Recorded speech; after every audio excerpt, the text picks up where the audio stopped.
Broadcasting live. It's America's longest running talk show on computers. It's Computer America, bringing you the biggest names in technology with guest interviews, new products, and your emails. Listen live at computeramerica.com on any device around the world. Email the show at live@computeramerica.com or find us on social media.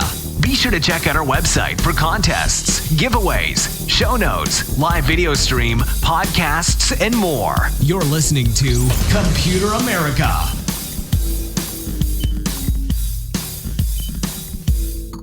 Hello and welcome everyone into the Computer America Show. We are the nation's longest running, nationally syndicated radio talk show on computers turned podcast. Everyone, hey, how you doing? Welcome into the program.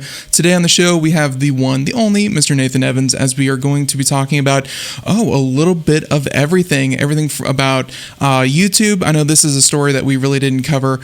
We only touched upon it this week. There's other things like, obviously, Thanksgiving is happening next week. Black Friday, I'm sure you've seen a little bit of the advertising going into all the quote-unquote deals that Black Friday is going to afford you, and more. Everyone just sit back, relax. ComputerAmerica.com. That's where you'll find everything, including past shows, future shows, everything you need to know about the program, and of course, podcast directory. Anywhere where podcasts are heard, simply type in Computer America. We should pop right up. Now, with that being said, everyone, I hope you're having a great day and you are ready for the program. So, longtime correspondent. He's been a friend of the show for a number of years now, and he always helps us with these large events. And with CES coming around the corner, I know that we will be covering it as best we can digitally. And we'll, I'm definitely going to ask Nathan what his plans are for CES, but it's shaping up to be a smaller show, but at the same time, it's yearning to be more. That's what we kind of got earlier this week with the kind of preview that they were announcing. So everyone, welcome back onto the program once again, Mr. Nathan Evans. Nathan, how you doing? What's going on, Ben? So, audience, please forgive my voice, a little laryngitic today. So I had to scream to the moon.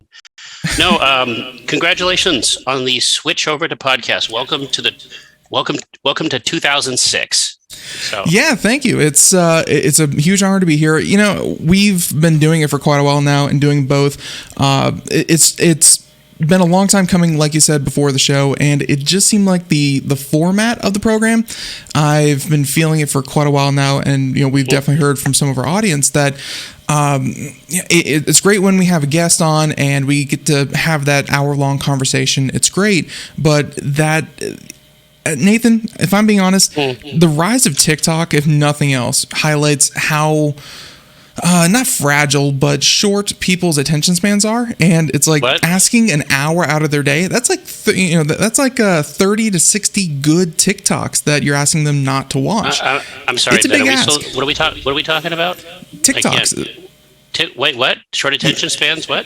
No. Yeah, I got you. But yeah, and so the new format, I mean, it's been more condensed, and we're having, I know I am having a lot more fun with it.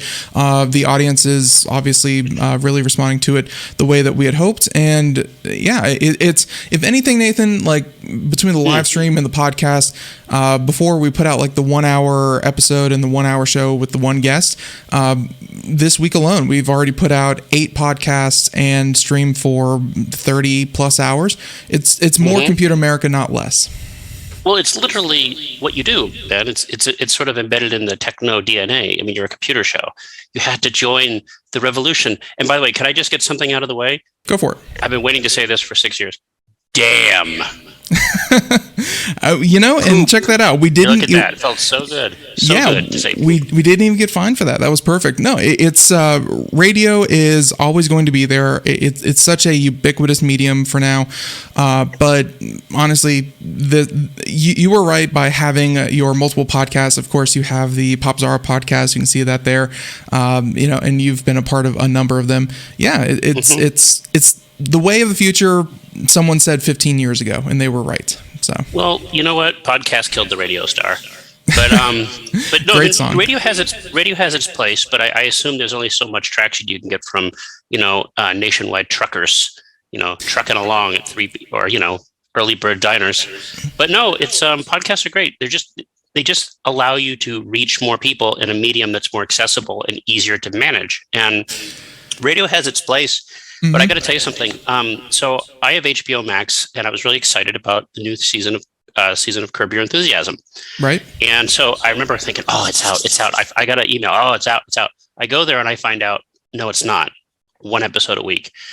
I have been so spoiled by binging. I expected to have the whole season of Larry David ready to go. But no, I got to go back every week, and I got to tell you, it's harder to do. But it has its place. I did other things that night. I watched my little Larry David, and I read a book. But had I not, I'd had to watch 4 hours of Larry David. It's terrible. Yeah. I got to say that I don't know if you're a big fan of Arcane that's been getting released on Netflix. Have not seen it. Do not play League of Legends, but I got to tell you, the promo artwork is really good for a Netflix show.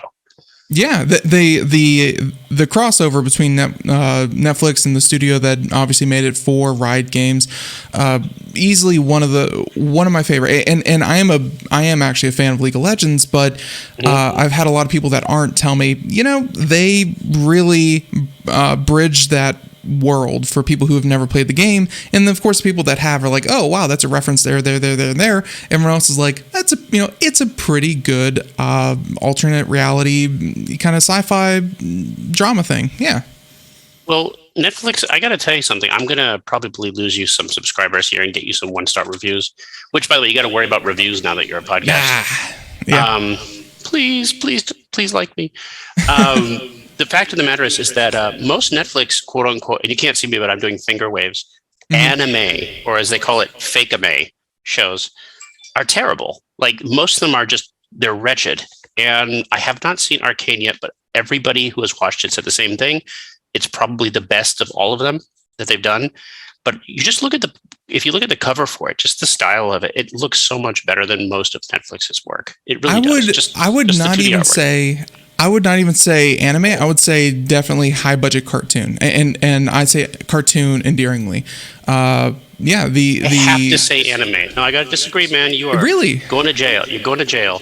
The reason you have to say anime is because it's a buzzword. Anime doesn't mean what it used to mean. Someone out there is screaming, and they're going, "It's anime." It's anime. We're in America. So in Japan, they call computer. I'm not correcting them. So what I'm saying is, anime has become a huge market, a gigantic market, unlike anything I'd ever see in my lifetime.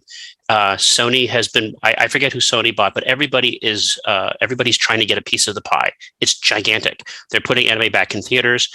They're fighting over it. I think this weekend, a live action Cowboy Bebop comes out on Netflix. Yes. Haven't seen it. Heard it's wretched, but I haven't seen it. So don't take my.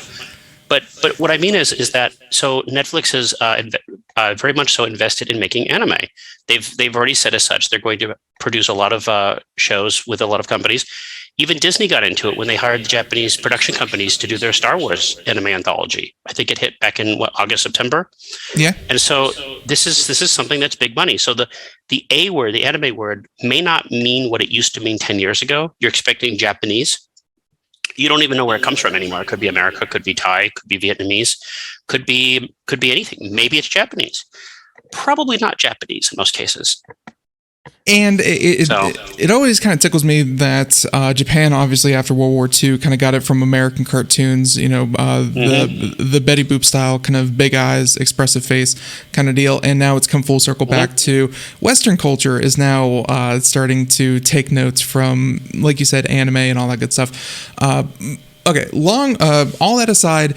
The Arcane, the show, they dropped 3 episodes and they're dropping the next one tomorrow, or I should say the last 3 tomorrow, and they're calling them acts.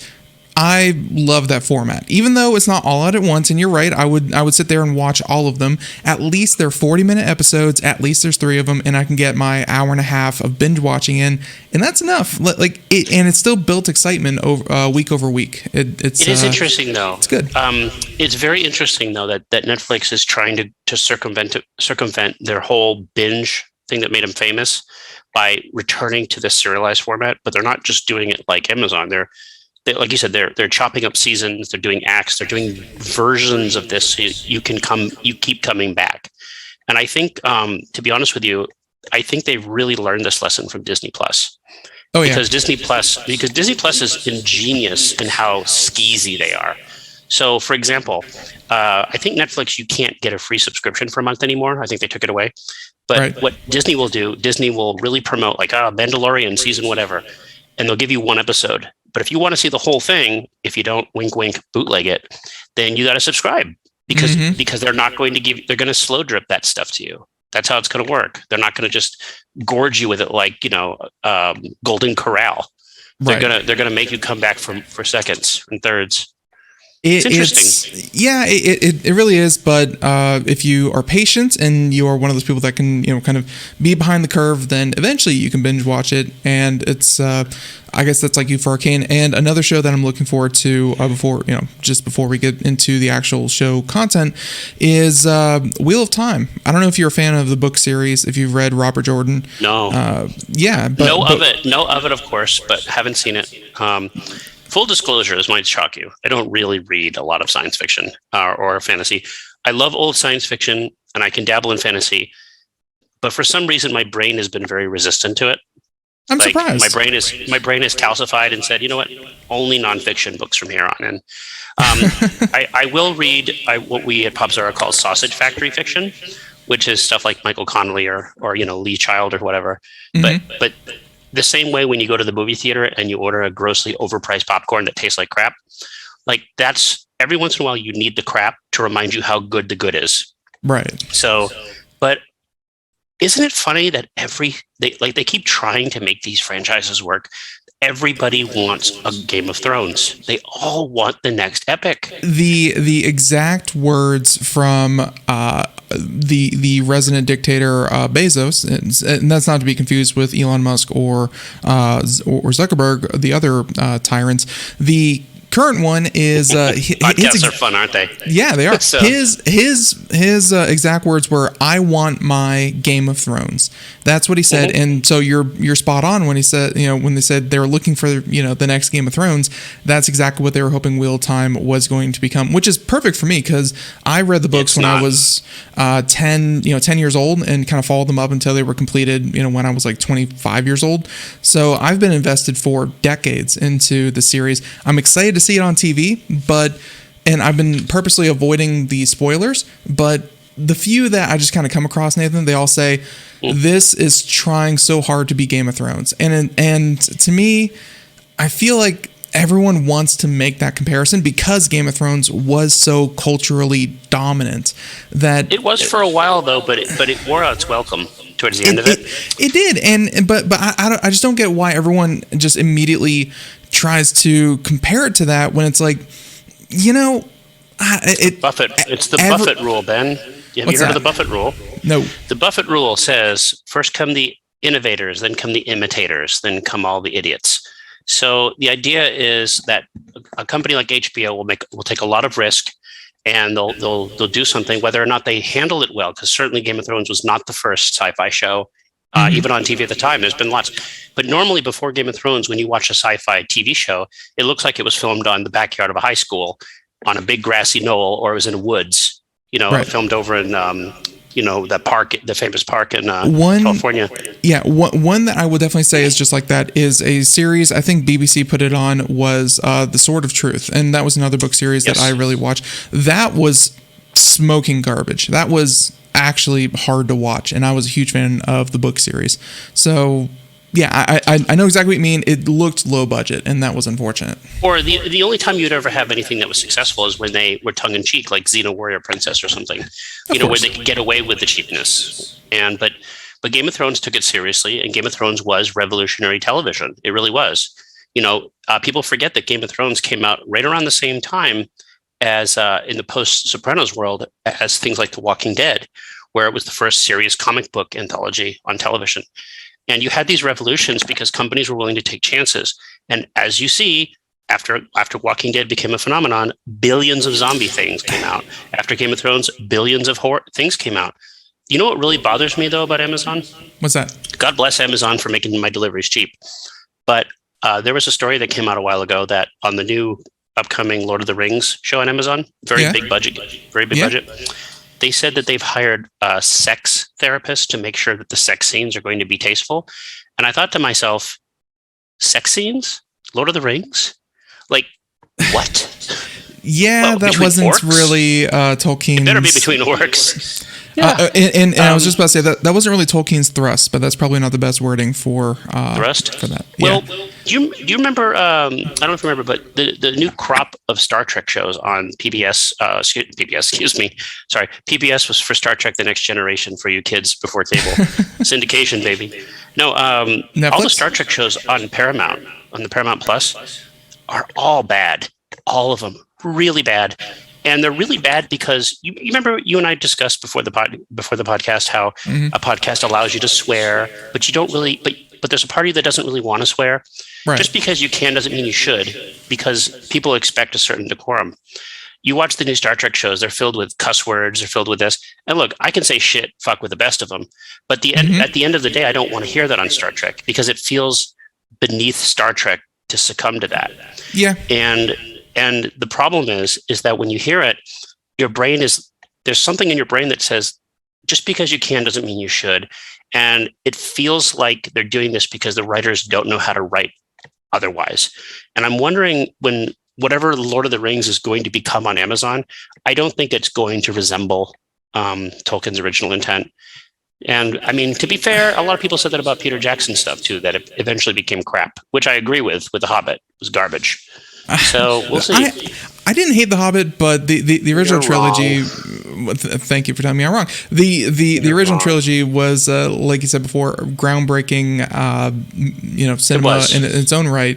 So, but hey, honestly, for Amazon to, like I said, thank you for making our packages cheaper. But they're taking some of that, a lot of that money. I mean, they're a $2 trillion company, and putting it into high quality fantasy that. You said something about studios took chances and risks. I mean, we're not going to get that for quite a while. Studios are now like one movie flop away. That's why we have so many Marvel superhero, same formula over and over again. And now, heck, we're heading into our fourth Batman in like 2 decades. They're going to keep churning out the same stuff because studios just they can't afford to take those risks. One reason I heard about that was the fact that DVD sales are just no longer a thing. Streaming doesn't really allow you to make the money on the back end like DVDs used to. So they don't have that safety net. Everything has to be a success, and you're not going to gamble $300 million of production on a maybe, you know? Well, I saw that they were going to reboot. Excuse me. They're going to redo The Exorcist. They're going to turn The Exorcist into a franchise, like a big budget trilogy, like $300 million for The Exorcist. And I thought to myself, I love The Exorcist. In fact, I just watched it the other day before Halloween. I guess it was a couple weeks ago. Right. And it struck me how beautiful the movie was because I watched a nice 4K restoration of it. And the movie's gorgeous. And I kept watching. I was like, wow, look at that basement. That basement's really nice. Because you notice details in a really good restoration that you don't normally see. But I just remember how slow the movie was, how slowly paced it was. The characters got to interact. It felt comfortable, like hot chocolate on a cold night. Whereas you're not bombarded with all this Conjuring style CG fakery, and you're allowed to see the charter. Have you seen The Exorcist? It's a great movie. The original, yes. I was 12. I was 12. I wasn't allowed to. My aunt let me late one night, and that was horrific and awesome at the same time. Yes. Yeah, it's a great movie, and it holds up really, really well. In fact, it holds up not because of, in spite of the flaws, but because of the flaws, because you're not being tricked into watching a 2016 movie. You're watching a movie from the early 70s. They couldn't do CG back then. It's pea soup, but you don't care because that's the part of it. It's the magician's trick. And I will say this, going back to that, I don't know why a movie like that needs to be $300 million, and it's like, this is the problem. This is not chance taking.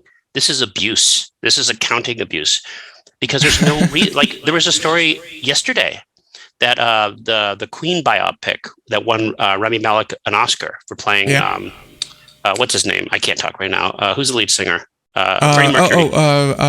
Freddie Mercury. Yeah. Yep. The movie made $1 billion, won Oscars, and they said it lost $60 million. Bull crap. Movie didn't lose a penny. That's just accounting. You know that. Yeah, the accounting does it. And that's the problem, because that's how they get out of paying people for this. Mm-hmm. And so what I'm saying is... And of course, they even save money on the back end doing all that kind of thing. Before you kind of wrap up that thought, since we're on the topic, and then we'll get into some other stuff, movies. Sure. And one of those is Ghostbuster, the Ghostbuster Afterlife. I know that you were, you came on our show and talked about how unfunny the other Ghostbuster was, and this one, from my understanding, they did not reference it at all, and they just went back to the original ones. Real quick. You use the word unfunny. You're being very generous. Unrepentant cinematic bullshit. All right, Drek. Got it. No, Drek's not good enough. Joyless, mean-spirited, unemotional wreckage.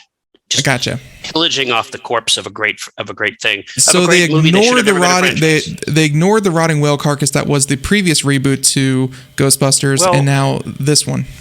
Can I say something about this? What we're going to do is we're going to go the opposite of everything we just said. The new Ghostbusters Afterlife takes zero chances. It reaches in zero directions to have epiphanies. It makes no effort to be original in any way, shape, or form. And you know what? It's great. The new movie is 1,000,000 times better than I'll Voldemort it. I'm not even going to mention the 2016 one. Yeah.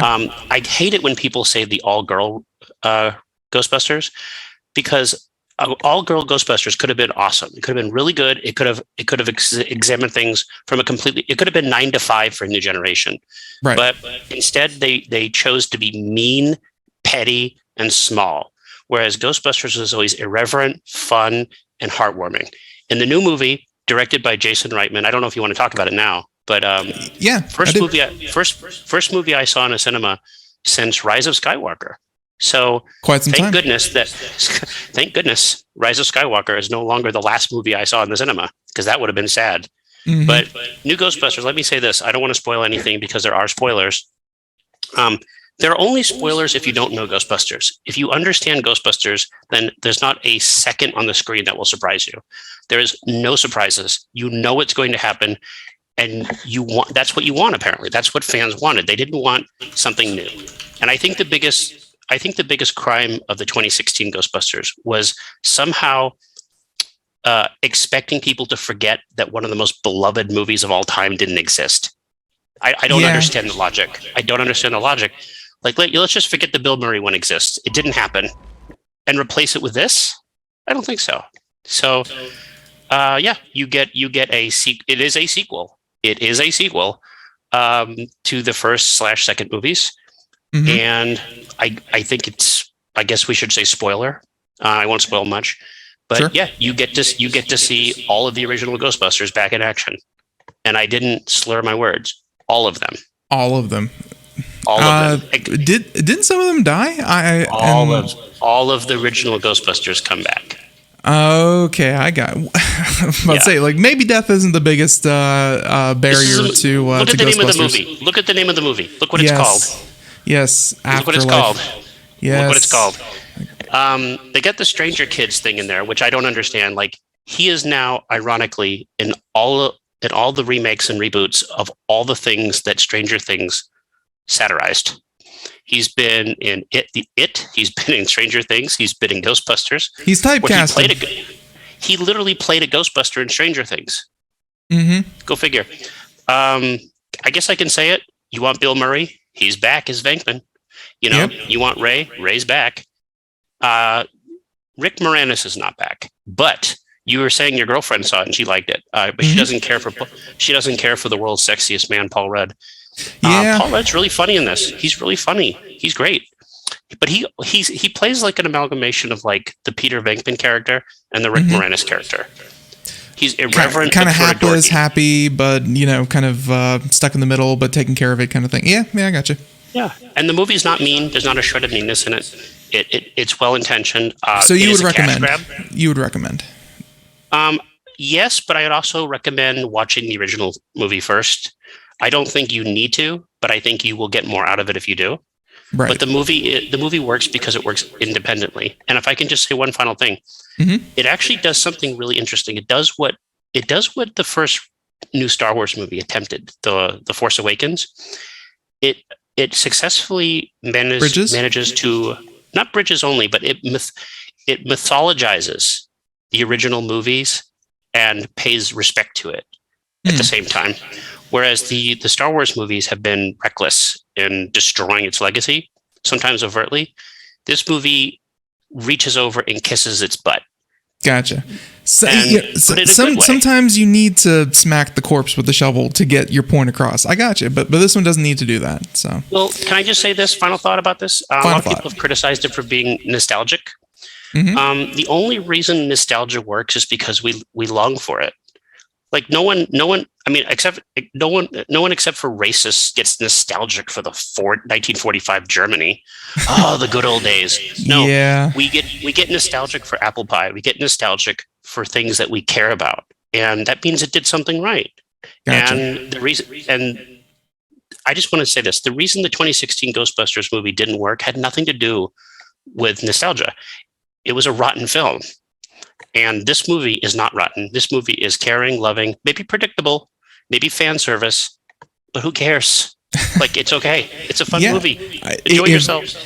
If anything, that is the kind of movie that you can do that with. Is one that was even when it first came out, it was not trying to be a deep exploration into the possibility of the afterlife and post death. Like it was fun back then, so it can be fun yet again. That's perfectly fine. So it was a Reaganomics blue collar comedy with supernatural. That's it. That's what it was. It was nothing more. It was funny. Yep. There you go. And hey, I think it's perfect to leave it right there.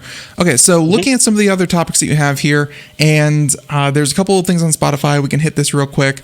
This story, as well as, let's see, I can find it real quick. I think Spotify to let video podcasts on platform. Did you hear about that? I heard about that. I'm not surprised. I expect Amazon to be following suit, of course. But this is an example where Spotify is leading the charge. This is a great example of the, what we talked about, of the Buffett rule, that Spotify, a company that has 1/10 the money of Amazon and Microsoft and Apple, has done a better job than all of them. Like, they've literally transformed digital music in a way that Apple transformed it back in 2003 with the iPod and iTunes. And they've look, I mean, I don't listen to that crap, but the crap that I listen to is on there. And that's the best thing about Spotify. Like, think about this, Ben. You don't do terrestrial radio anymore because podcasts allow you to hit hit your target demographic better. It allows you more flexibility to be creative. You're not losing anything. You're not losing a damn thing. There's no audience that the internet at this point does not reach that radio does. It is now the Venn diagram is a circle. Like that's just the plain truth of it. No offense. If someone's getting all their latest tech news from a radio show, they're not into tech. Sorry, I'm just saying, like why not get it through cloud signals? There was. I will admit the audience that really stuck around with radio was, like you said, long haul truckers and a lot of people that just hadn't really embraced technology, which they listened to us and they sent us questions and they were very engaged, but they just, some of them just did not really, think the internet was worth their time. But, no, it is. You know what, though? I mean, here's the thing, though. You ever been to a truck stop? There's a surprising amount of technology there. You can buy drones, iPods, laptops. Like those truckers, I mean, they have to do something while they're sitting down doing nothing for 13 hours a day. But God bless them all. They keep the supply chain working. We're on your side, by the way. The few that are left, because I'm sure, as I recall, none of them are leaving the field. But yeah, still. No, not by choice. But yeah, podcasts in particular. Spotify is implementing more.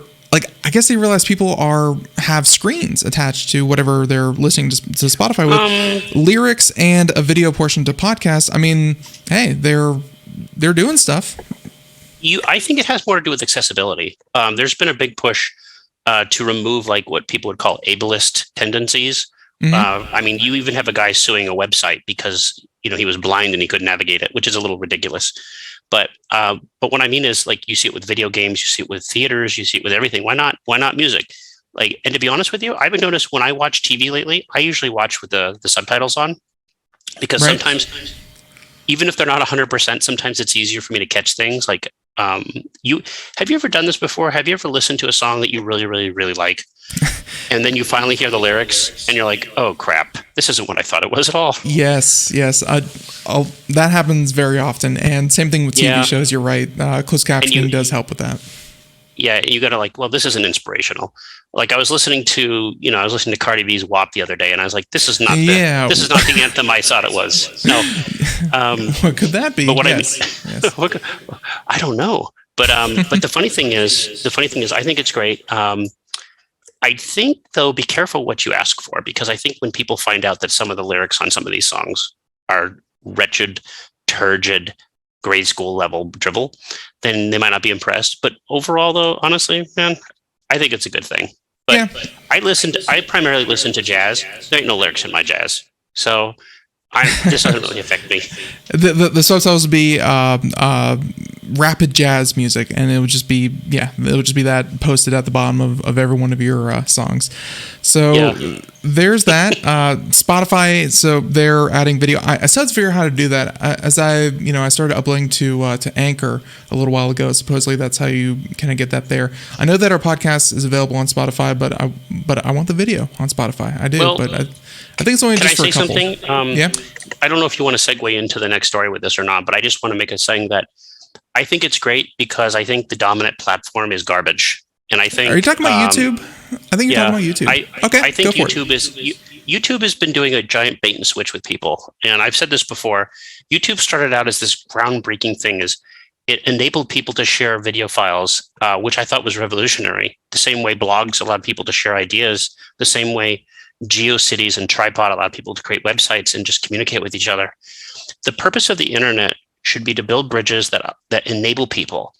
And the moment something becomes big and powerful like YouTube, that it decides to basically shit all over the contributions of people who made the platform. And we've talked about this before, and I think we disagree on the minor details, but I think on the meat of it, I think we agree that what YouTube has been doing, they've been using people in a way that I think is disgraceful. They've been allowing people to create very expensive, sometimes, content under the auspices that they could monetize it, but the rules change hourly sometimes, and you don't even know what's acceptable or what's not. And it's one thing to say we discriminate against racism. That's pretty clear. We discriminate against violence against women or protected minority. That's pretty clear.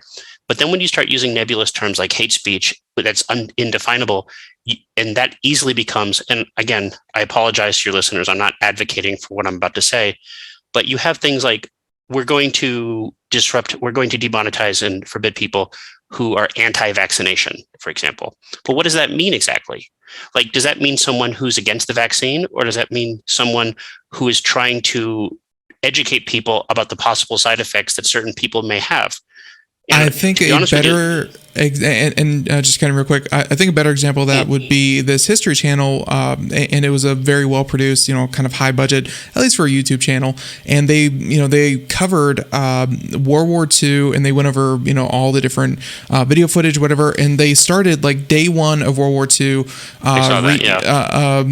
looked at day by day what was announced in the headlines, what was in the news, what was in the radio programs, and they essentially recreated World War II as far as the media is concerned on YouTube. And eventually they were like, hey, you guys are talking about Nazis a lot, like you're demonetized. And that took a lot of the it took the audience to stand up for them and say, no, this is not something that should be demonetized. They are simply trying to be historians at this point. They're trying to preserve the events of the day, but YouTube didn't really care. It was like, oh, you're mentioning Nazis a lot, and we can't have that. So, well, the argument, the conservative argument would be that they're a private company, they can do whatever they want, which is something that, ironically, that liberal people have embraced. But I don't think that's the case. I don't think it's a case of them doing what they want. I think it's always been a case of them not respecting their own EULLs and their own agreements. We're not talking, I'm posting pictures of my kitty cat. We're talking people who rely on this for income.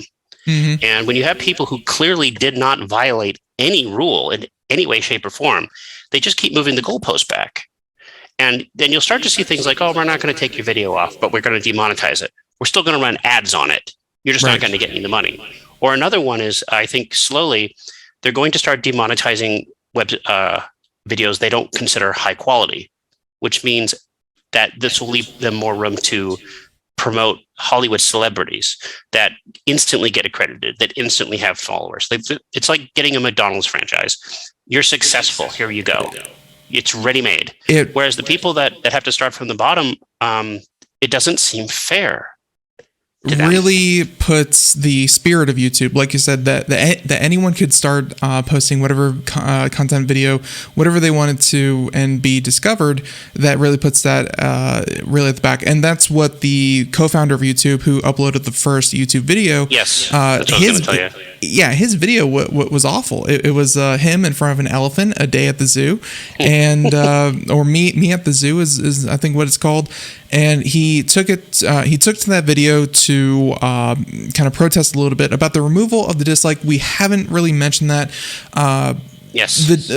And actually even on the show this whole week we haven't really mentioned it because I have my own feelings about this, but I wanted to know what you thought about the removal of the dislike, because the internet, by and large, they have created add-ons for browsers that will let people see that. The people who can still see them, because it will be a gradual rollout over the next couple of weeks, are really kind of telling everyone else how many dislikes there are.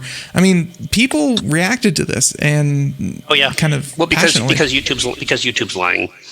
Google's lying, and they got caught doing it. And all the focus has been on Facebook. Oh, I'm sorry, Meta, and where these stories came out about Instagram and all this. How, again, if you're into even psychology 101, you knew this was coming a mile away. That Instagram is harmful to young girls. That one of the gender differences between young girls and young boys is that young girls seem to be more susceptible to peer influence and affected their emotional state. Let's be fair. Instagram was infinitely more horrible than just Facebook. Instagram was more horrible to women than just Facebook. They both are. Of course it was. Yeah. No, of course. And of course, they're the same company. Six of one, half a dozen of the other. Exactly. They're both wretched. Yes. And I'll say this, we all knew this. You didn't need a study to tell anybody this. I mean, anybody who's ever, again, basic marketing knows that when L'Oreal says you're worth it, you're a goddess and everything, they're not making you feel better. That's not what they're doing. They're making you dependent, that your happiness is dependent on a product that is designed to make you feel bad. And that's what Instagram is. And you started seeing this feature creep where, we're going to remove dislikes because we only want positivity. And you think to yourself, and now what YouTube is doing by removing the dislikes, they're saying massive dislikes in campaigns can cause mental anguish. But again, they're doing the exact same thing that Instagram did under the same criteria that the majority of users on Instagram are young females, of course. On YouTube, it's not the case. The reason they're doing it on YouTube, and you can look this up if you want, you can basically follow the time code. And goodness gracious, I hate saying what I'm about to say, and I hate it. So sorry, people. Say it. It's political. It's political. There's some evidence that YouTube has been corroborating with the White House specifically to inoculate them from criticism. The most famous example happened this year when the Biden administration would do live streams, and people would notice that the number of people watching was in the double digits, but the number of likes was in the quadruple digits. And it didn't take long to figure out how could you have this many likes when there's not enough people watching? How does this happen? And then we find out that they would disable the dislikes. It was a beta test. Because it's the same thing as the vaccine. It's the same thing as anything else.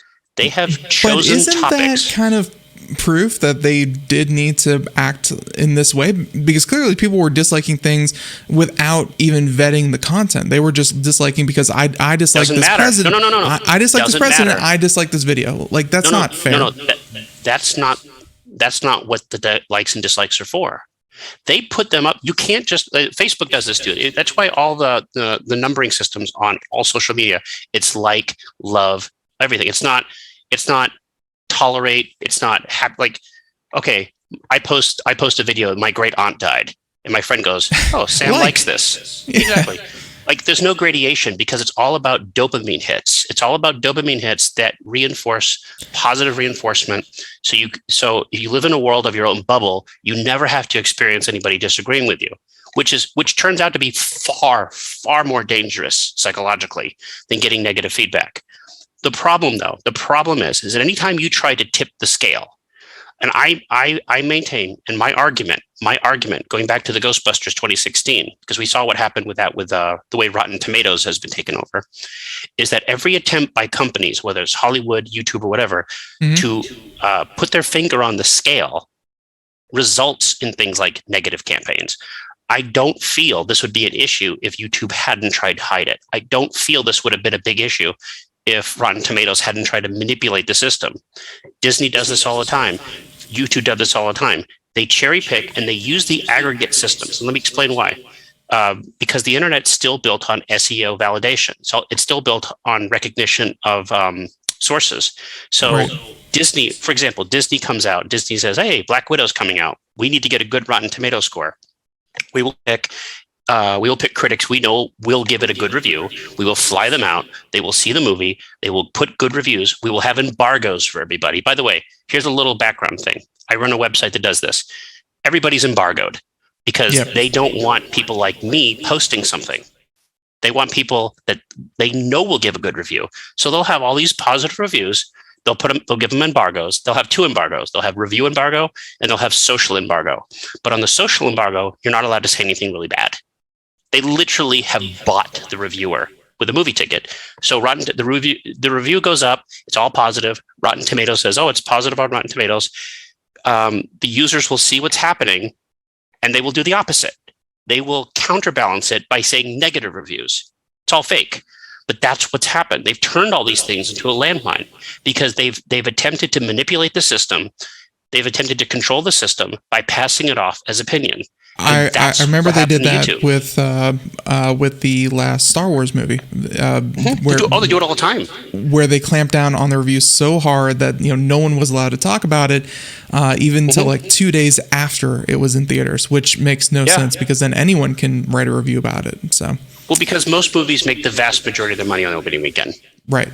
If they think the movie's going to be a stinker, it's going to make 80% of its money opening weekend. You never see this happen with like Nicolas Cage Pig.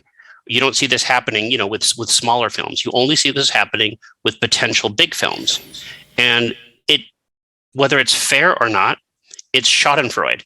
If you tell people that you must like this movie, Ben, you have to see Wonder Woman 1984. If you don't see it, you hate women.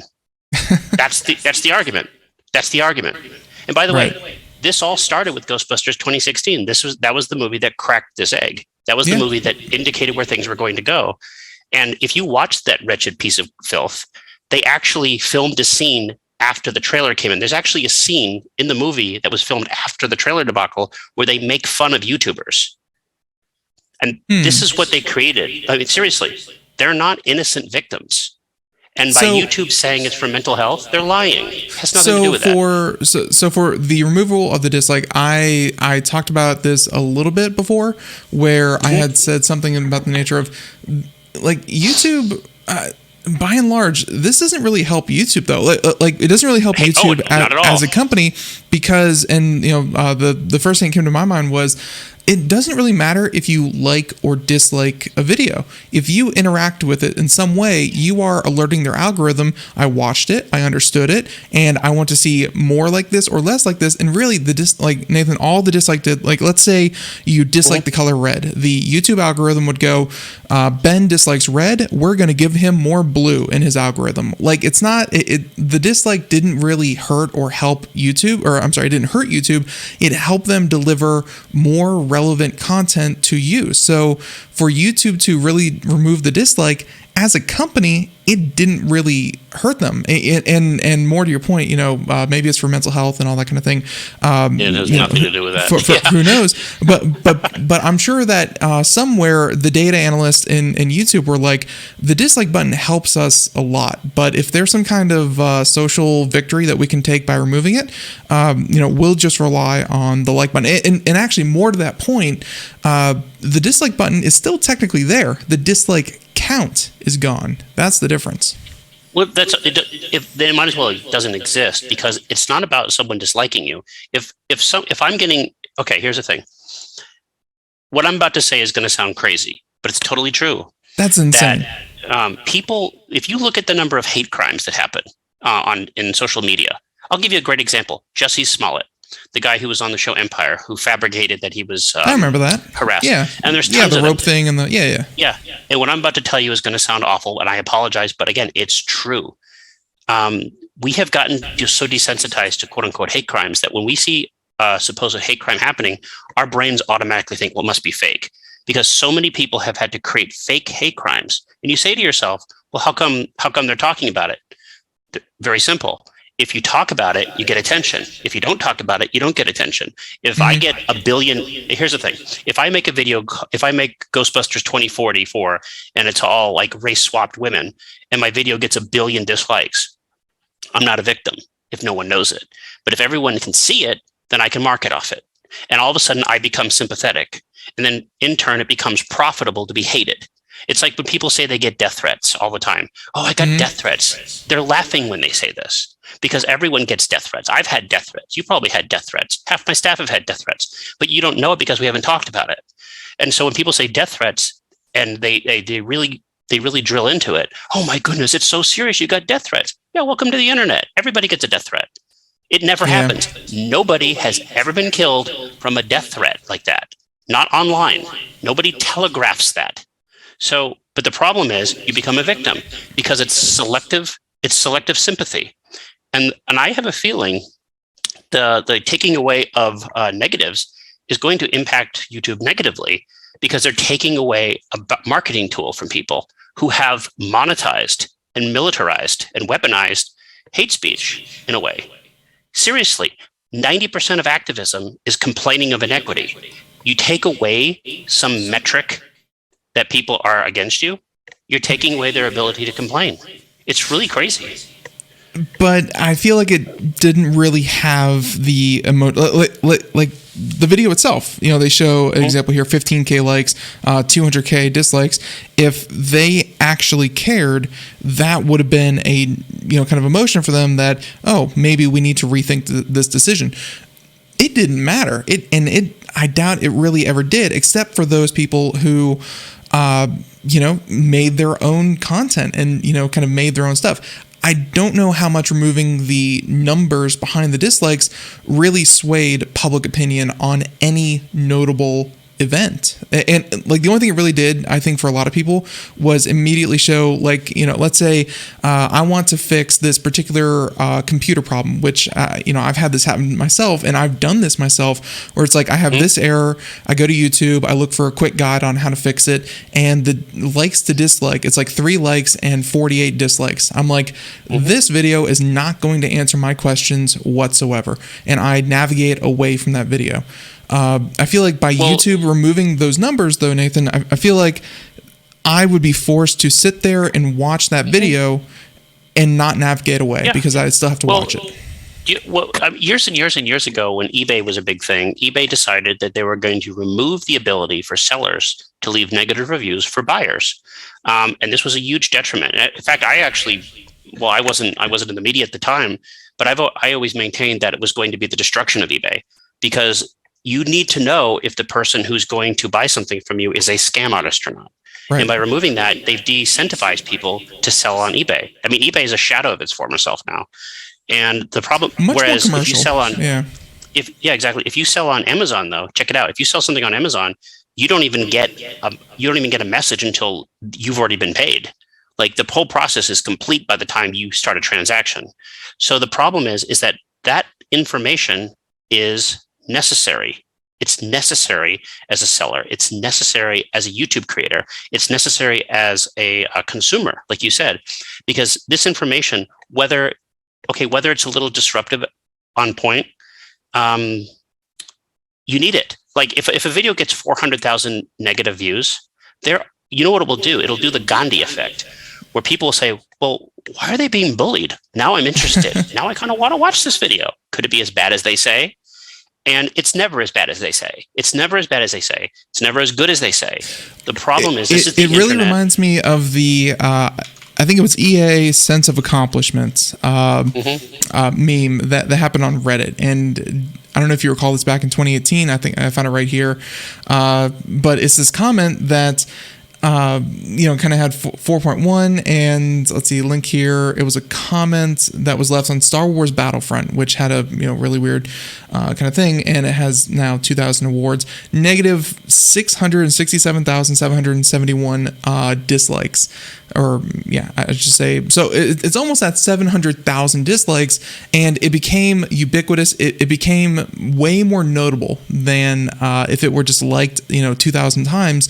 It's way more notable because it was disliked 700,000 times. Well, can I give you a good example of this? So during the presidential election of 2008, there was a guy, Ron Paul, the congressman was running. Of course. And Ron Paul had a huge following. Now, it wasn't a huge following that could win him elections, but it was a huge following that allowed him to win every online poll, if you know what I mean. His online followers were more savvy, they were smarter, and they disrupted. If you watched every debate you watched, he won 10 times the amount of votes. His followers could manipulate every single online poll, and people heard about this, and they rightfully got upset. And you could tell, Ron Paul wins the debate again. But here's the thing, though. You know what was happening right under our noses? There was another fake election happening. It was called American Idol. People don't realize that American Idol, you don't vote on anything. It's all fraud. Like your vote, they give you the ability to call and have input because it makes you feel part of the show, but you're not really. Like the winners decided. That's more advertising for T-Mobile, But what I'm saying though is that we only get upset when we see how the sausage is made, because we don't like being tricked into thinking that our vote doesn't matter. Look at elections. Look at anything. I do agree that more transparency is usually better than less transparency. This particular issue, though, with the whole dislikes, I see where you come down on it. I agree mostly. Like you said, we probably disagree on some of the details. One thing that I did kind of take exception to was the fact, and I see this all the time, where people tout kind of original founders and creators and people like that as almost experts in the field. And no offense to no offense to the co-founder of YouTube, but co-founding a little video blog site that had one video at the time when he co-founded it, and then of course it grew and grew and grew and grew, does not make him an expert to speak on what YouTube has become. That thing is a behemoth, a monster, and really probably the destruction of humanity. It's just weird to see. They're like, oh, here's what the co-creator, the creator of Frankenstein says about Frankenstein. I don't know. Oh, Ben.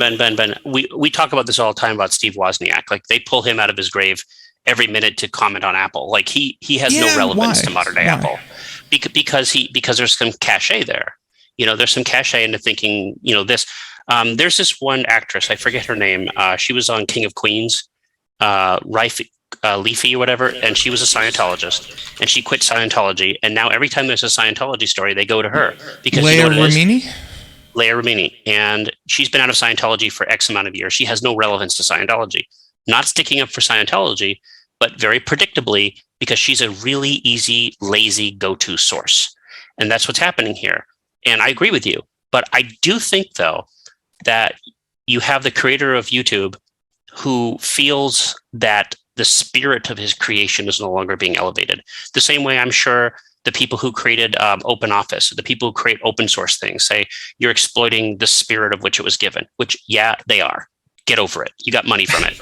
So, but what I'm saying though is that I'm not going to lose any sleep over YouTube taking away the negatives, but let's not mince words. And the fact that YouTube is saying it's for the mental health of its creators is total bullshit. And that's has nothing to do with it. Nothing. And so if people want to really show that they dislike a video, they're going to have to leave much more mean-spirited comments in the comment section. That's all I'm getting from this. Well, can I say one last thing though? Last thing, and then we'll move on to the next topic. Okay. Amazon reviews are a great example of how you don't do this, but then you do this. Amazon reviews, 99% of negative reviews for any product, if you actually read them, it's all about like the box was damaged or the box had a crinkle or something. So you know what Amazon did? Amazon started banning people who didn't actually buy the product, which only made the problem worse. Verified purchaser. Yep. And then you know what the sellers actually did? because every product you put on Amazon has an AISN number, and so they would sell a spatula. Oh, the spatula's got terrible reviews. Well, we'll just change the product listing from spatula to LED backlighting, and that new product would inherit all the old reviews from the old product, and it was a problem. That is a scam that I have ran into and talked about on the show often, where they will sell something like a little stuffed toy. The stuffed toy is cheap, easy to sell. They sell for a good price. It goes on, and then they change the title, change the picture, change the listing, and suddenly they're selling a $120 rice cooker that is absolutely garbage, but has 3,000 5-star reviews. Yeah, that is a scam. Yes. My thing is this: the only way to fix this problem is to do some sort of watch verification, that you shouldn't be able to leave a plus or a minus unless you can prove you watched the video.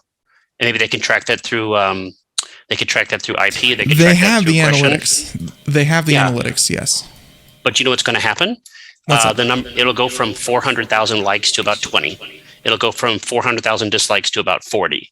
Like, that's what will happen. It will reduce the number, but the percentages will be the same, because the people that want to say positive things are going to say positive things, and the people that are going to say negative things are going to say negative things. Right. So, yeah, metrics, and I really don't think that this helps YouTube as a company, but also, I mean, this is pretty good virtue signaling. So kudos to them. Yeah, good for them. Good for them for being dishonest bastards. Good for you, YouTube. Perfect. Good for you. Speaking of YouTube and parent company Alphabet, which then is sister company Google, something I never thought I would actually say: Stadia survives another year.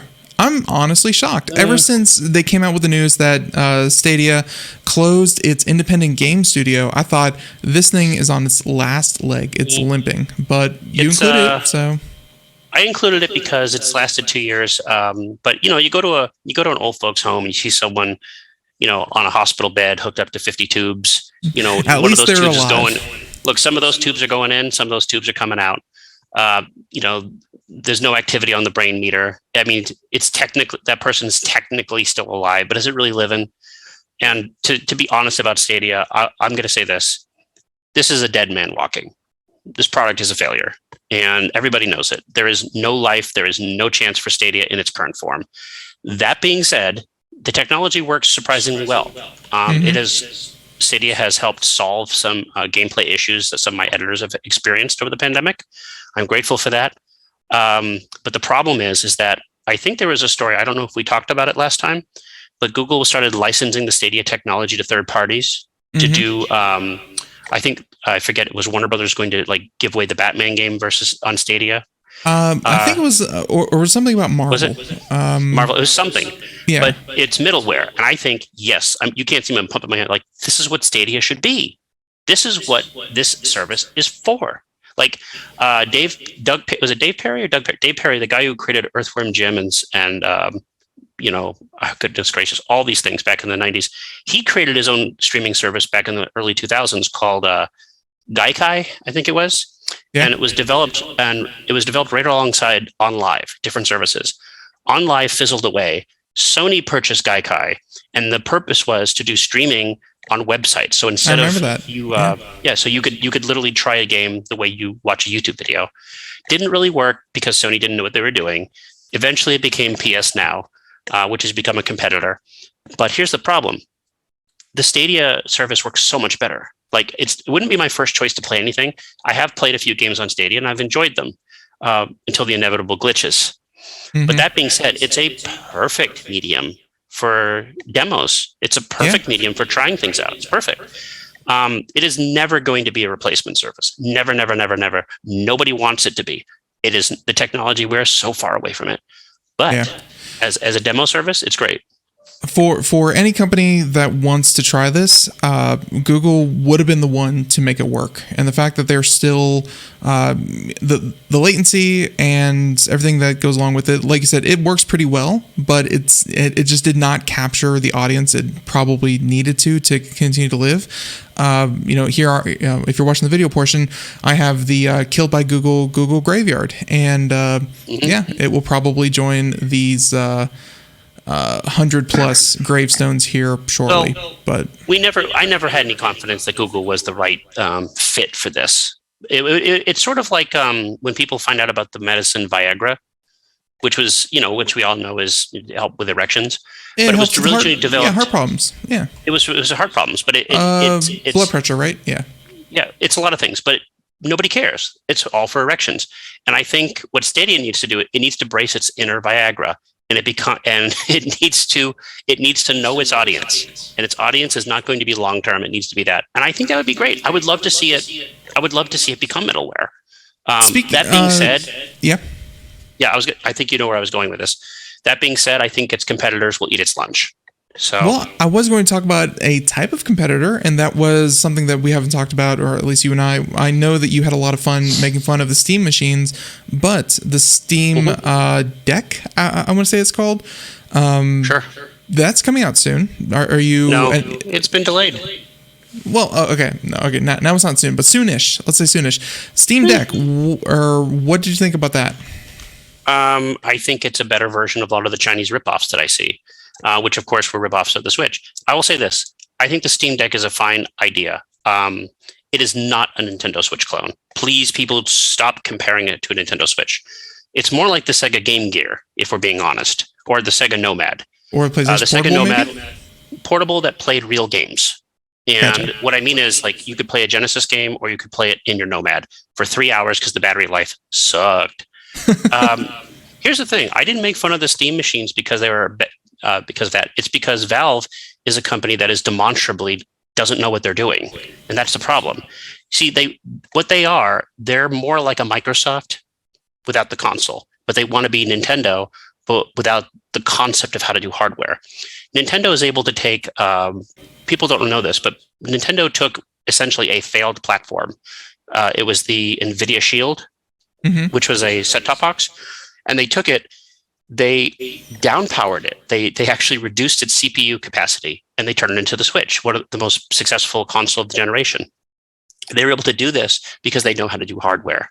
Right. They don't need the most powerful, and they had a really cool, novel concept. By the way, can I say something about the concept of the Switch? The concept of the Switch, most people play it portable. No. They play it either way. When Nintendo brought out a mobile-only Switch, it didn't do very well. The Switch Lite didn't do very well. It turns out they liked the concept of it. The problem with the Steam OS boxes or whatever is that you had the worst of both worlds. You had the worst of PC gaming with the limitations of a console. The whole point of PC gaming, the whole point is versatility and accessibility.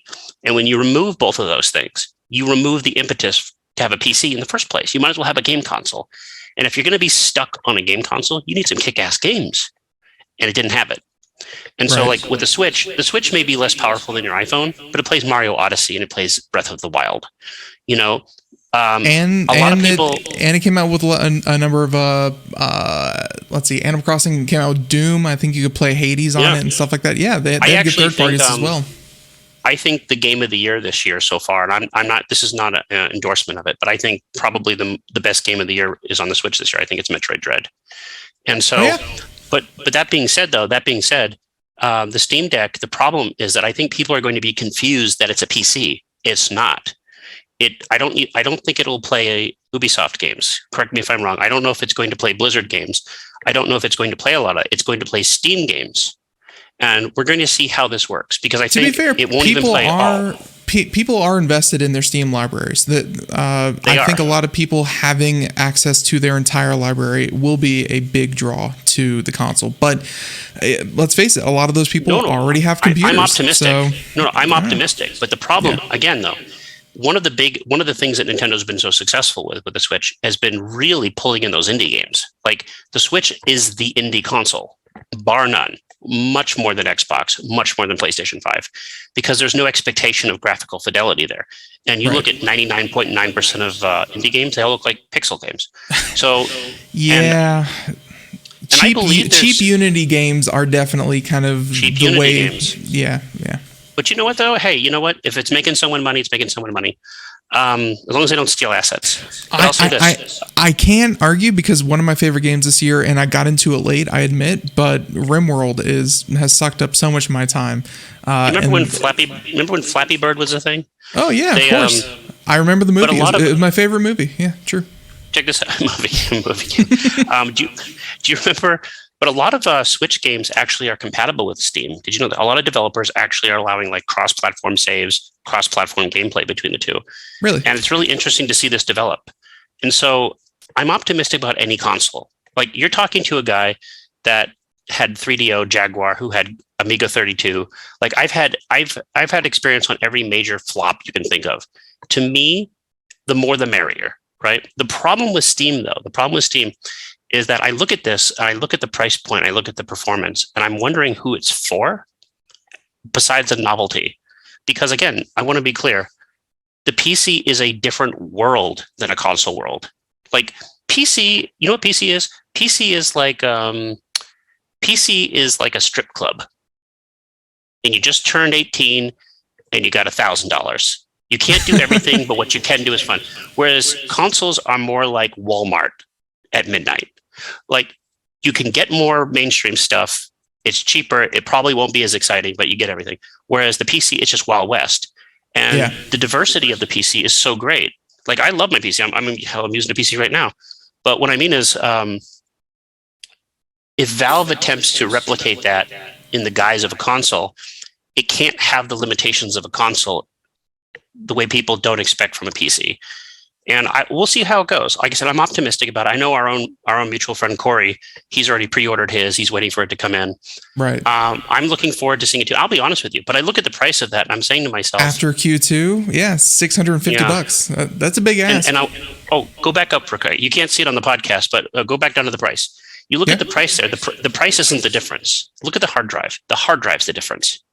So that's the Apple strategy, just changing the storage capacity and that kind of thing. No. That's the type of hard drive. You're talking eMMC versus MPE SSD. The $399 is not even worth looking at, in my honest opinion. Here's the thing, though. And I know the argument's going to be the file sizes are going to be smaller. I've yet to see it. But have you seen the PC game sizes these days? Have you seen them? 64 gigs is not going to cut it. That's a problem. I think all of them come with expandable storage. So I don't know. I don't know. I've heard mixed things about it. The only way this thing is going to be worthwhile. All models include a micro SD slot for additional storage capacity. So good luck playing a PC game on an SD card. It's going to be horrible transfer rates, and it's going to be very, very slow. It barely works on the Switch, and that's where the Switch has like the fastest SD card, like micro XD or whatever. It's still abysmal. Now imagine polygon, imagine memory that's 20 times as much. So I look at that. I look at the big one, right? I'll tell you right now, if you gave me that $650 one, I would kiss you on the forehead. That looks like it's going to be a good time, and I could easily see myself sitting in bed because I have a bad neck. I like sitting back. I love playing my Switch laying down. It's very comfortable. There's a lot of PC games that I would love to play like that. I think it'd be a lot of fun. I couldn't play Age of Empires 4 on it. No way. But I could play Halo. I don't think is Halo coming to this? Probably. I don't know. Halo is coming to Steam, so yes, it will be through this. I could play certain things on here, and I'd probably enjoy it. But again, though, my thing is will the compromises be enough to make people double dip? Like, does someone who really tricks out their PC with a $3,000 video card, who expects ray tracing, who expects all this stuff, who expects 60 frames a second, going to settle for 720p? Well, 30 frames. They claim, and I'm not saying that they're ever going to get this, but they claim that especially the more expensive one, in some cases will get 8K resolution and 120 frames per second. Now, does that mean a picture is going to be 8K, 120 frames? I don't know, but they're claiming some amazing specs. So I have not seen that. Like the last time I saw a Steam machine claim that it could get that thing was like 10 grand. So best of luck to Steam, but I think the build looks great though. I mean, the build looks great. The screen looks great. Oh yeah, for sure. But what's funny is that like the Switch just got updated with an OLED screen, which apparently is gorgeous. I don't think this is having an OLED. I think this is going to have the standard LCD. But again, though, I'm cautiously optimistic. I like that they're doing this. But I will say this: there's no way in hell I'm going to be an early adopter. No. But if you gave me one, right? Again, I kiss you on the forehead. There you go. But we'll see though. I mean, we'll see. I mean, you have to be optimistic when you're into gaming. You have to want the crazy stuff. Yep. Okay. Speaking of, well, actually, you said the Shield earlier, but NVIDIA. Mm-hmm. Okay. So Jensen Huang gets chip industry's highest honor 28 years after founding NVIDIA, and I think that's she's the CEO, right? You mean, no, he. I'm sorry. He is he is the CEO and the one that we saw, give all the keynotes. I was going to say if that was she is a very homely looking founder. She's gorgeous. I don't know what you're talking about, but yeah. Actually, can I tell you something about him? I've always loved his sense of style because there's this fashion thing that if you put a leather jacket on an older man, he looks awesome, and this guy disproves that theory. Like every time you see him, he's always wearing a leather jacket. Yeah. He's always wearing a leather jacket, and someone told him you got to wear leather all the time, and I love the fact that he does it. I love the fact he's always wearing that leather jacket. Yeah, but yeah, so he had, and he's usually at CES. He's at all the keynotes. Mm-hmm. He's very good at presenting, and he's also one of those kind of tech people that well, like I said, he founded NVIDIA. He's really been pushing NVIDIA to do better and better and better, and I recognized it, even just I have not been paying attention to the tech industry since 2005, 2006, and even back then, like the things that NVIDIA was doing when they were head to head with like Voodoo Gaming and things like that. He's just been around forever pushing graphics. So what did you kind of like? This is clearly deserved, right? To get high honors from. Exactly. He's not just an executive; he's a founder. He's got a presence. Like I said, he's one of the few native Asian founders that have become successful in the West. Normally, when you see Asian heads of CEOs, they're always brought in to replace an existing CEO or whatever. Right. But no, Jensen Huang, he's been there since the beginning. He's always been a pioneer, and he's aged gracefully through it too. And if you look at, I was actually shocked to see the market value of NVIDIA. What did they say here? It was almost $790 billion. That's insane. And whereas Intel is one of the most famous companies in the world. They're only worth 202. Like literally a silicon graphics company has outstripped like probably the number one supplier of microchips. That's insane. Yeah. And isn't NVIDIA going to get into it's Intel's getting into the GPU game. I'm sorry. Intel's getting into GPU, and NVIDIA has been making some system on chip for like phones and stuff. So yeah, everyone's starting to provide everything for everyone. But yeah, so NVIDIA is going to get more competition from Intel, but also NVIDIA is also providing a lot more, silicon for CPUs and whatnot. Well, you know what's funny? Funny about this? The last 3 years, we've seen AMD rise from the ashes as a respectable chip manufacturer.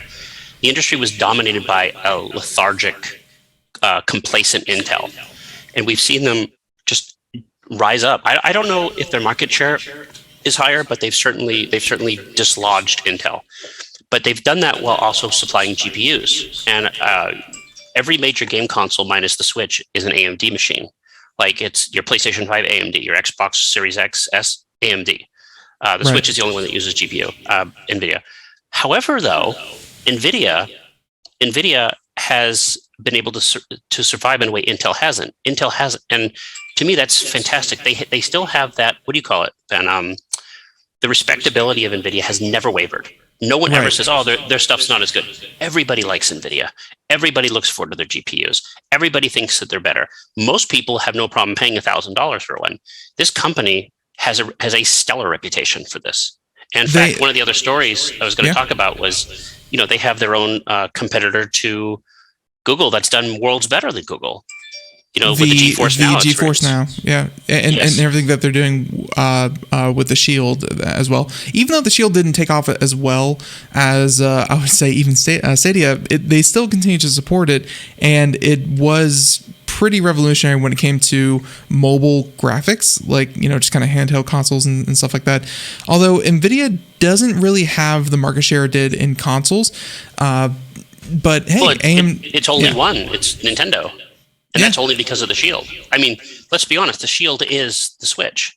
That's the same. It's the same architecture. And I think that's what's kept the Shield around. Like the Shield looks like a toilet paper tube now. Have you seen it? It's a cylinder. I haven't seen it in quite a while. So Shield, NVIDIA, yeah. Look, it looks like a tube. It looks like one of those cheap sound bars you get. And I hated the look of the first Shield. It came from that style where instead of everything being isometric and geometric, it looked like a Star Fox character. Like I'm sure you're talking about the Shield TV streaming media player. Yeah, it looks like a tube. But look at the old one; it was ugly. Look at the setup box. Yeah. This looks like a router. Yeah, definitely. Exactly, it's terrible. The tube looks a lot better, but no, that's that. And the Shield had some play, I think, in Asia where people were actually able to port like Nintendo products to it, like in HD as a test. No, but it's fantastic that they've been able to have that partnership like that. And let's be honest here. The kit, the architecture they designed was so forward thinking. Yeah, it competes with AMD Silicon massively more powerful. It's insane. Like the NVIDIA Shield is an amazing processor. It's an amazing piece of hardware. Yep, and that's really what NVIDIA did that Intel could not. Even though NVIDIA has been dominant for so long in its space, GPU specifically, they, and I'm sure this is a lot, huge credit to Jensen, that they never stopped pushing for that kind of 2-year upgrade cycle, new architecture, make sure it's year-over-year upgrade. They got lazy. They got complacent. NVIDIA never got complacent. They just kept pushing and pushing. And really, I think a lot of that has to do with the fact that thanks to NVIDIA, you have now, as much as there are buzzwords, machine learning, AI, whatever you want to call it, a lot of those are powered by NVIDIA processors that have all that multi-threaded CUDA-core, blah, blah, blah, that are possible thanks to the advancements that NVIDIA makes year over year, and they keep getting better. So he pushes them. Can we just say the most obvious thing, though? What's that? We're not allowed to say it in public, but cryptocurrency. Did you see the... they're great miners. Did you see that the Staples Center is going to be renamed the Crypto... Yes, the Crypto Arena. The crypto arena. But you couldn't have that without GPUs. I mean, you couldn't have that without server processors. And that's true. Yeah, and I just think it's fascinating. I think this honor is well deserved. I think too often in the Silicon Valley world, we honor mediocrity. We do not talk about people like we talked about the YouTube founder. We honor market cap more than we honor true technologists. Like Apple, for example, with Tim Cook, or you have Microsoft. I think Nutella with Microsoft has done an outrageously good job. Not only did he pull Microsoft into the future, he diversified its entire product catalog. Like, say what you will about Microsoft, but they are a different company they were 15 years ago. Post-Ballmer is definitely a different Microsoft, for sure. Yeah, exactly. And I think you couldn't have had that with Ballmer or even Gates. Whereas Tim Cook, a supply line man, has kept Apple so rudimentarily limited as a company and focused on a square number of products. Like, it's a joke to say they're no longer the innovative company, but I've said this on this show a million times. Microsoft's the company to watch. And I didn't put it in one of my stories, but I think their market share, their value is actually, I think they just surpassed Apple like a week ago to become. They're pretty much every metric, or I should say market that Microsoft competes in, they've quietly just been gaining ground between their web services and obviously their Office products and operating system. It's not always overall great. They're doing good. Like, their products aren't always great, but they're like, they know when to pull the plug, like with Mixer. They know when to pull the plug, like on Kin. They know when it's not working for them, and they know when to do strategic partnerships. Are you saying my Zune is actually worthless? I'm offended. Star-Lord says no. But I'll say this, but I'm being honest here, though. Microsoft's a much more vibrant, youthful, innovative, exciting, messier company than something like Apple. We'll see next year when Apple comes out with their VR AR glasses that Apple's supposedly working on. Let's have another iterative product that no one wants. Their metaverse goggles, or whatever the heck they're calling them. Yes, all that good stuff. Again, I maintain there is no, aside from niche products, there is no market share for VR. Maybe AR, and I've been proven right every time. It's a product that doesn't have a place. Did you see people kind of freaking out about the the ad that Meta put out for the metaverse, and they were talking about VR gaming. I saw that. It was two neighbors. It was two neighbors who were playing together, having deep conversations in the metaverse, playing games, and kind of just enjoying their time together. And then in person, they were standoffish, couldn't make small talk, just kind of even yelling at each other for making too much noise. Like a lot of people took that as the metaverse is going to ruin us as people, and it's going to. Let me say something. Yeah. Let me say something. We all know why they changed their name. They're doing the exact same thing. From Facebook to Meta, yes. Facebook to Meta. It's a classic thing where a company changes their name to rid themselves of previous scandal. What was Quickstar before? Amway. Amway was that the product, we're not a pyramid scheme. And their reputation became so wretched that they had to change it to Quickstar to get out of that, to leave the baggage behind. Mm-hmm. If you look at the Meta stuff, if you look at those trailers, if you look at the videos, that is a horrifying look at the future, that we should be killing it with fire. Like when I saw Ghostbusters, I had to watch that damn thing on a big IMAX screen, and you can see all the subtleties. Like there's a scene in the trailer, right, where the kids start bopping their head, and then when the Facebook logo comes on, you see one kid frowning, going, and then the Meta thing comes on, and you see the girl going, yeah. It's all subtle, like Facebook's dead, we're Meta. Facebook's dead, we're Meta. But when you look at the production of what happened, like you said, the way people talk to each other, who okayed that? Who said that was good?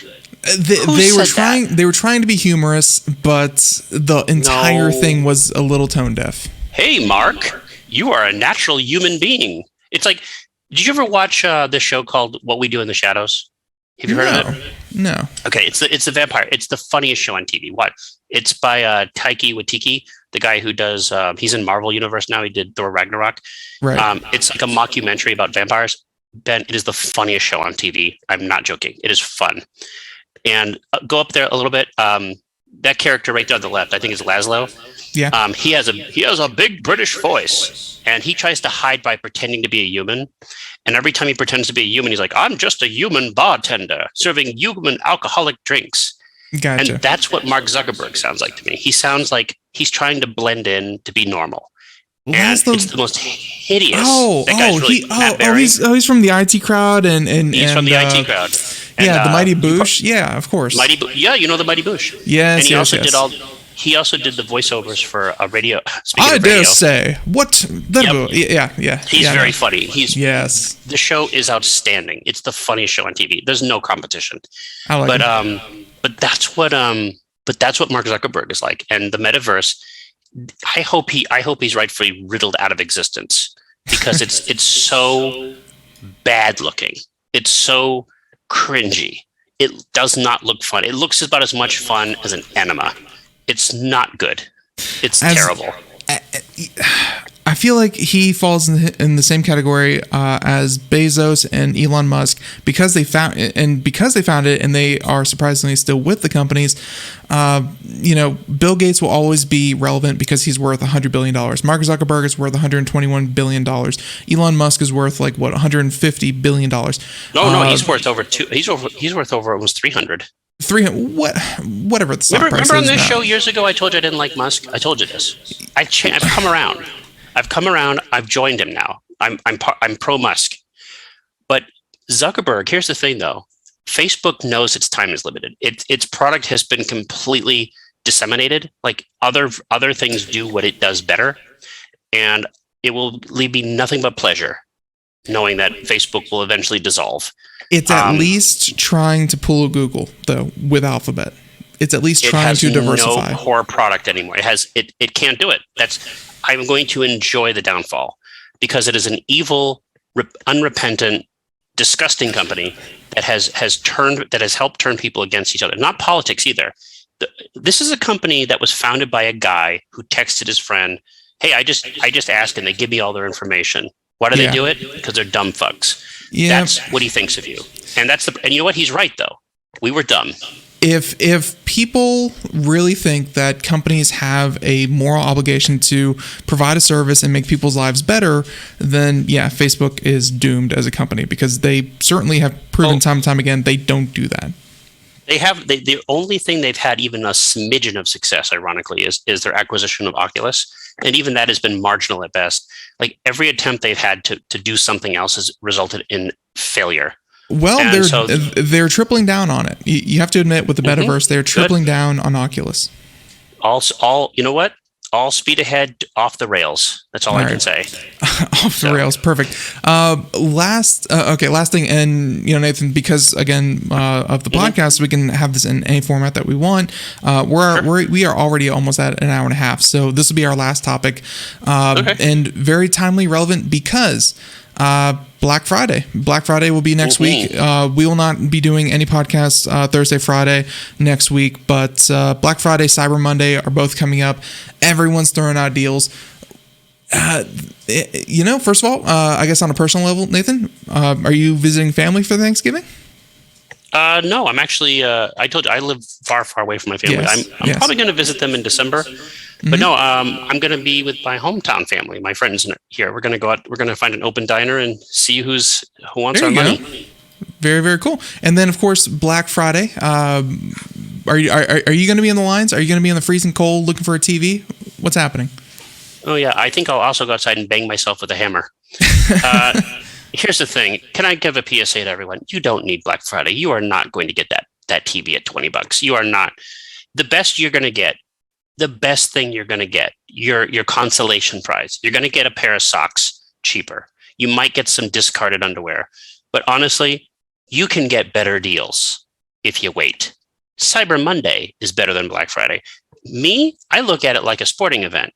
I'm wondering, I'm hoping the pandemic will has lessened to the point where people come back out and it's Mad Max again. People show up with pepper spray, with soap inside ankle socks. That come for blood. They want, because you're not getting an Xbox and you're not getting a PlayStation. That's not going to happen. Scalpers got you beat. But it's not as much fun to click online. You can't be a keyboard warrior. You got to get out there and got to get your hands dirty. You got to fight for the Christmas presents. So my whole Black Friday, Cyber Monday, that kind of thing, I will say modern browsers, and I use Edge, so there you go. But I know that Chrome does this as well, and there's a few other ones that do it. But I just pulled up a random monitor from Best Buy, it's whatever. But now shopping in Microsoft Edge, they have this, and they even have a price charge. Before, I used to recommend Camel. This does the same thing without having to download the add-on or do that kind of thing. This is kind of native, and it shows a price chart and kind of the dips. And you'd see here on Best Buy, they're like, save $80.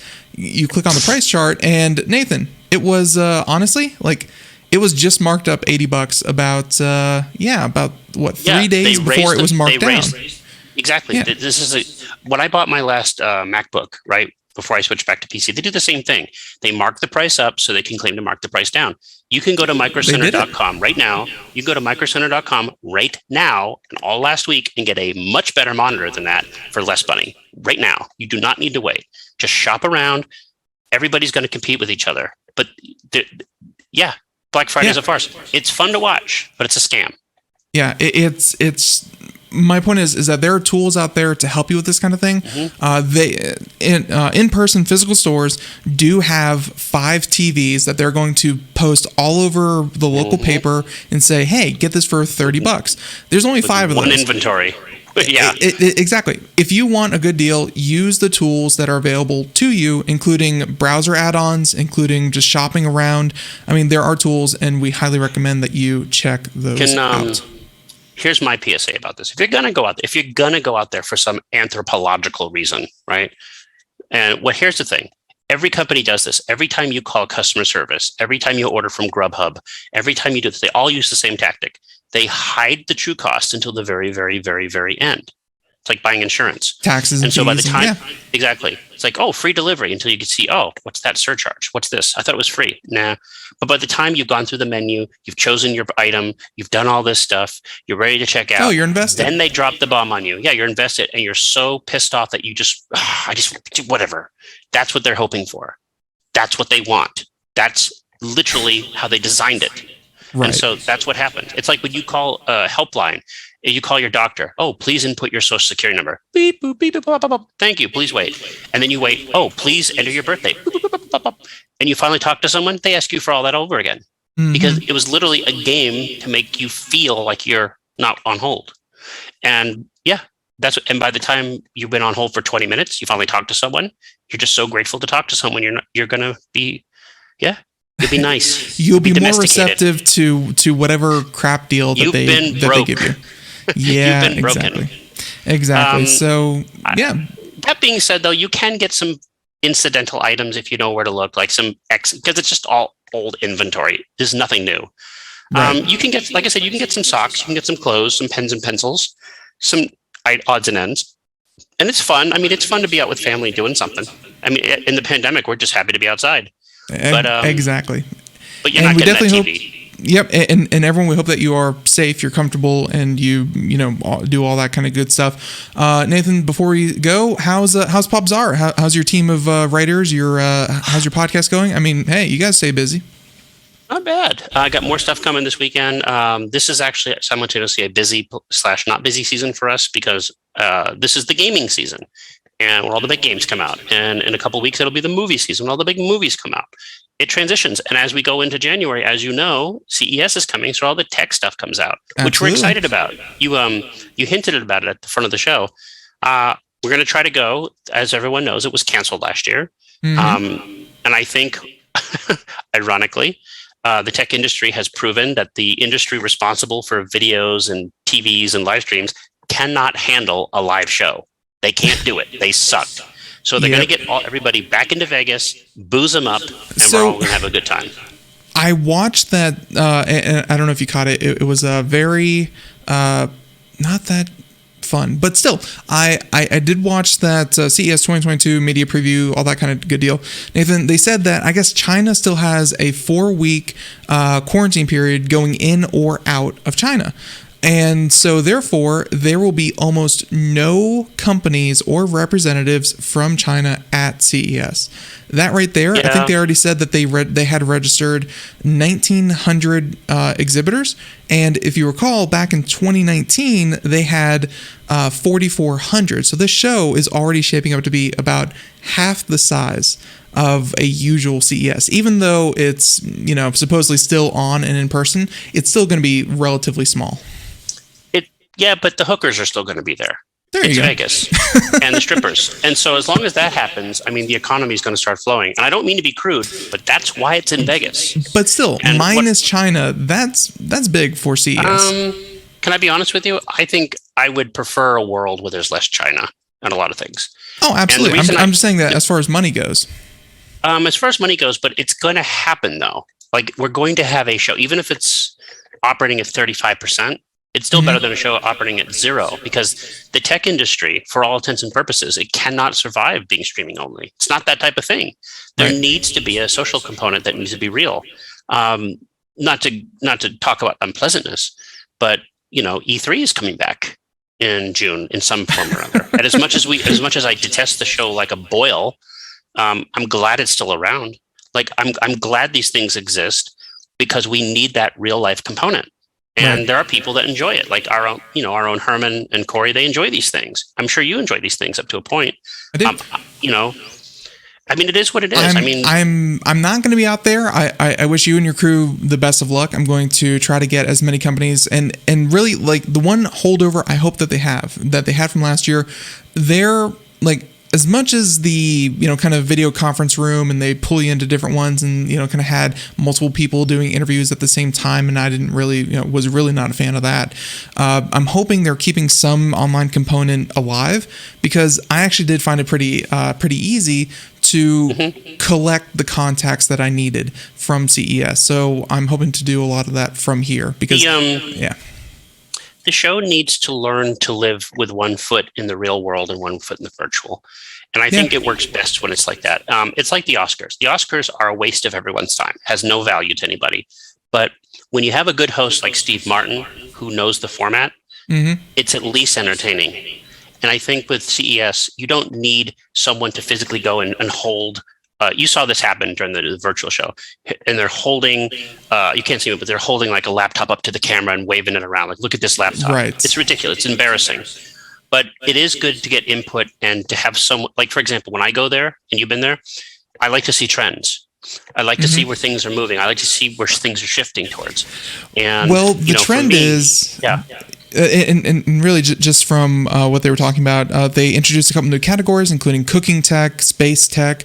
But the trend really is that cars are going to carry this thing, Nathan. Like the entire West Hall is completely dedicated to cars, and they said that's their fastest growing sector. I'm sure Herman will hate that. He hates cars. No, I'm just kidding. He loves cars. I think he's going to go this year, by the way. But my point is though is you're right. I mean, in cars, you want to sit in a car. You want to feel the stick. I mean, you want to feel this. I mean, you want to have some tactile thing of it. And I think, again, as much as it is a meat grinder and abattoir for press journalists, there's also some value in knowing that these things are real and being able to look at them. You know, you need to get that. And again, I think that's important. And it's always good to, I hate to say it, it's really good for some of these people to get out of the house. Get away from the keyboards for a while. Go outside. I definitely did see you, kind of reconnect with some of your old contacts and stuff like that. And honestly, you saw that, yeah. I've never seen PR people in particular look so happy to just kind of meet someone and say hi and shake their hand. Can we be clear? Can we elaborate a little bit? So when Ben and I were at CES last time, we were at, I think it was Showstoppers. Showstoppers, yeah. And I was a little rusty. I'm not a PR guy. Can I be honest with you? I am not PR. I am an editor at heart.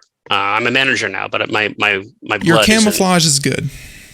Yeah. I mean, I know. And I think if you talk, like, especially, I won't say the company that we're talking about, but when you see people who are industry vets, I think there's sort of a sigh of relief when people are actually interested in what they're doing as opposed to interested in what they're selling. Right. Because PR has to sell a product. But they're not selling the product. They're not saying, here, buy it for $20. They're selling the idea of the product. And some of them are really passionate about it. Yeah. And can I make one last comment and I'm done? Yeah. So I was looking up on YouTube the other day, and Lord knows you get into the seventh gate of hell, which is called the monitor review section of YouTube, where you look at monitor reviews. It's three people. It's always three types of people. It's Australians, it's like Vietnamese or Thai, or it's Germans. And you see so many that have bad production values. And let me say this, Ben, reading me a list of specs is not a review. Right. When someone says, oh, it's got that low IPS, it's got that low millisecond response time, so that'll be good for you gamers. Oh, so you didn't play it. Like, you're giving yourself away. You're just reading specs. That's not a review. And I want to know. I want to play it. How does it look? And I've always felt it was funny because you see a lot of reviews online and for anything, and they always have those benchmark graphs. They show me these irreverent benchmark. It looks like polygons from the Commodore days. And it's like, if your own eyeballs can't tell when you need software to tell you what to complain about, it's not really a review. Just tell me what you think. But you never see it anymore. Everybody. This monitor is 15% more monitor. Yeah. Yes, our such and such blah blah tests show that we get 15% of the RGB gradient. Like, what does that mean? We have color accuracy up to the 0.0003. It's like, exactly. You see what I mean? Like, nobody does that. But it just, what is it? How does it look? Just tell me how it looks. My big thing is always price to performance, but monitor side, I'm sure there's going to be lots of that at CES. There's going to be lots of everything that everyone loves. Just as you called it, a little bit less Chinesium. So, can I tell you something? Click on that picture right there. Click on the latest podcast. I'm going to give you a little insider hint. Okay, one of the ways I test monitors is Spiffy. A lot of people don't know this, but Spiffy's primary color set, his green and his red and his yellow, are actually used to test monitors because they're color wheel contrasting colors. Yep. And so you can literally set your colors to his color set. It's designed that way. Very cool. We have a whole Bible. So he's not just a cute dinosaur. He's useful. That's very interesting. I never even considered that. So there you go. Do me a favor. When you hang up with me, go to one of your 25 monitors you have on your desk. You have an IPS in that set somewhere? I think my main one. Yeah. Okay. Go to a nice IPS where you trust. Yeah. And when you have time, flicker through the things and go through like the color temperatures. And you'll notice when you look at Spiffy, if you set the warm, cool, whatever, it drastically changes the color setting. Like, I always just keep mine to gaming, I know there's like warm movie and that kind of thing, but but some of those settings wreck the color accuracy, and so you can actually set your color to spiffy if you ever need a quick set. So he's actually designed to do a perfect RGB color setting. So what you're saying is Popzara, make it a bookmark, and it'll be good for testing. We're much more advanced than you thought we were. No, absolutely. But it is fun though. It is cute. Yep. We'll talk more about CES as we get closer. Absolutely. So, and we'll definitely pick this up next month. We'll have to do some rearranging because obviously Christmas and holiday season, all that good stuff. So Nathan, I think we're going to go ahead and wrap it up there. We did not even get to, even after all this time, the Winamp prepares to relaunch a new version of Winamp. Who knows? Hey, you know what? It really kicks the llama's ass. There you go. But Nathan, music means that we're done. Thank you so much for coming here, and we hope that you enjoyed the new format. I know, our conversations always ran long, but now I get to see how long they actually run.